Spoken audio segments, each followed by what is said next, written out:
Okay, boys and girls, join me for the second part of chapter 6, starting at page 77. See, she said, pulling 10 bright ideas to light up your scales from the back pocket of her shorts. She turned to bright idea number 2 and pointed with her finger. Value added, something extra, such as a special feature or attractive packaging, added by a company to a product that makes the product more desirable in the marketplace. That means when we give customers something extra they didn't expect, explained Jesse. I mean, anyone can go home and mix up their own batch of lemonade, right? So if we want them to buy from us, we've got to give them something extra. We add value. Great, said Megan. What's it going to add? Well, chips and maybe pretzels. Everyone likes chips and pretzels. We'll just have a bowl on their table, and anyone who buys lemonade can have some free snacks. So we're adding value. Snacks. Yeah, except Jessie had stayed up late last night reading her mom's booklet. You know what we're really adding? Fun. That's the one thing people can't get all by themselves. It looks like we're selling lemonade and snacks, but we're really selling fun. And everyone wants fun. Oh, said Megan. It's really smart. It'll be like a party. See, just nodded her head. She carefully tore out the definition of value added from the booklet and put it in her lockbox. Her mother always said, some ideas are like money in the bank. An hour later, they were all set up. The lemonade stand was newly decorated with streamers and balloons. 3 bowls of snacks, Cheetos, potato chips, and pretzels were set on top. Jessie had lugged Megan's boombox all the way down the stairs, and Megan was doing the DJ thing with her CD collection. It looks like a party had someone sprung up right in the middle of the hot concrete sidewalk. To anyone passing by, the lemonade stand shouted out, "Here, this is where the fun is." As soon as the music had come on, customers had started drifting over.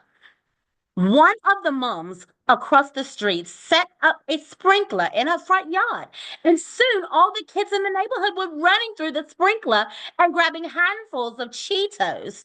2 women walking their dogs stopped for a nibble and in and 3 or 4 of the neighborhood mothers set up lawn chairs nearby and talked and ate pretzels while their kids ran through the water. But Jesse noticed a funny thing. Even though there was an endless buzz of activity around the stand and the chips were flying out of the bowls faster than Megan could restock them, they weren't selling much lemonade. Hey, Jordan, asked Jesse, as a 4-year-old boy ran by in a bathing suit. "Do you lemonade?" Jordan dive bombed the pretzel bowl and came up with a fistful. "I had too much already. 4 glasses." And off he ran. 4 glasses, said Jessie to Megan. "He didn't buy any." "Mrs. Duran, don't we want a cup of lemonade?" "Jessie, I had half," said Mrs. Duran. "I had 2 already, and I'm trying to cut down on sugary drinks." "What's everybody drinking so much lemonade?" wondered Jessie. She looked down the road. "Minutes. And hold number 4," said Jessie. "I'll sure," said Megan, dancing to the music. This lemonade stand was the greatest idea. It's like a birthday for the whole neighborhood. Jessie headed down the road. As she rounded the bend, she prepared for the worst. Evan's lemonade stand crowded with customers. But there was nothing, absolutely nothing. The corner was deserted. She crossed the street and went into the garage. There was the cooler, dirty and empty, and there were the stacked plastic chairs, 4 of them this time.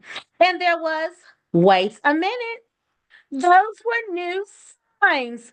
Jess pulled out three large pieces of foam core. On the back of each one was part of the penguin project Evan had done last year in third grade. On the front were big letters.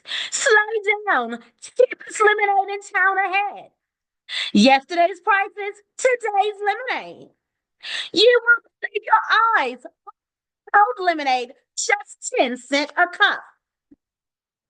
Jessie couldn't believe her eyes. 10 cents a cup? That was crazy. If they sold a 90 cent cup, they'd only make 96 and split four ways. That was just $2.40 for each boy. Evan was never going to earn $100 with that kind of profit. Jess went down into the basement. Evan and Paul were playing air hockey. The puck flew into Evan's goal, and Paul threw his arms into the air in a victory V. Oh, snap, said Evan. You're winning, winning, winning. Kitty. Then he drops his voice to a gravely growl and said, I don't play to win. I play to pulverize. Just like that muscle guy actor in Agent Down, the movie that all the boys were talking about. Paul was even flexing his muscles like the actor, except that Paul didn't have any muscles, at least none that Jesse could see. When Paul saw Jesse, he dropped his arms. Hey, he said. Paul was Jesse's favorite of Evan's friends. He always joked around with her, but in a nice way. And he never minded when Evan invited her to come along with them, said Jesse. Evan turned off the air hockey table. Thing he said, just going out. Paul dropped his hockey paddle onto the table and followed Evan into the garage. Jesse trailed behind. Where are you going? She asked. Down to the track, said Paul, as he stopped on his table helmet. We put pennies there this morning, so we're going to go get them now. Squash! You wanna? Oh, shouted Evan. My babe, muttered Paul. So you said to Jessie. Jessie hated this feeling of being shut out, like she wasn't wanted. Evan had never made her feel that way before. Even when sometimes he did want to just be with his friends, he'd always say things like, Jess, we're going to go shoot hoops, just the two of us. But when we get back, we'll play spot with you. So that she knew he still liked her, even when she wasn't invited along. But this this was like he hated her, like he never wanted to play with her again. And Paul was going right on it. Jessie scowled. So you really cleaned up today at the lemonade stand, huh? She said. Yep, we sold out, said Evan. So what did you make? Like $3? She asked. Actually, we had a ton. What is it, Paul? 45 bucks, said Paul. Jessie's mouth went slack. 40 Right, she said. Not 10 cents a cup. Oh, just the little kids paid that, even, said Evan. Grown-ups all gave us way more. That's too cheap, they said. It's such a hot day, and you're working so hard. Here, take $1. Keep the change. See, unreal, said Paul. They kept pushing all this money at us because they thought it was so sweet we were selling lemon full time. We're chilling. Bright idea number 5. Jessie remembered it immediately. That's called goodwill. She said slowly, picturing the exact page from her mother's booklet with the definition on it. Goodwill, an intangible but recognized asset. The results from making, selling good products, having good relationships with your customers and suppliers, and being well regarded in the community. It's when you do something nice in business and it ends up paying you back with money. She sighed. Why hadn't she thought of that? She would be sure to tear that definition out and put it in her lockbox when she got back to the lemonade stand. Well, Whatever. Cleaned up, said Evan.